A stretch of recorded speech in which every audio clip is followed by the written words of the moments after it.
ஒரு அழகான பசுமையான காட்டுக்குள்ள ஒரு ஆமைக்குட்டி மெதுவா நடக்க ஆரம்பிச்சது.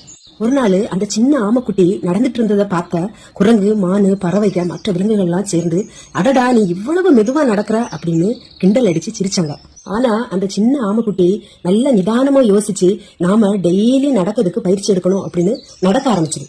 நடந்துட்டு இருந்த ஆமைக்குட்டி ஒரு நாள் மெதுவா ஓடவும் ஆரம்பிச்சுது. ஆனா அதுக்குள்ள முயற்சி அது கைவிடவே இல்லை. ஒரு நாள் அந்த பசுமையான காட்டுக்குள்ள ஒரு ஓட்ட போட்டி நடத்தினாங்க. அதுல எல்லா விலங்குகளும் சேர்ந்தாங்க. அதுல முக்கியமா நம்ம சின்ன ஆமைக்குட்டியும் அந்த ஓட்ட போட்டியில கலந்துக்கிட்டாங்க. அந்த ஓட்ட போட்டியில எல்லா விலங்குகளும் ரொம்ப வேகமா ஓடினாங்க. ஆனா நம்ம சின்ன ஆமைக்குட்டி மட்டும் மெதுவா ஓடினாங்க. ஆனா நிதானமா ஓடினாங்க.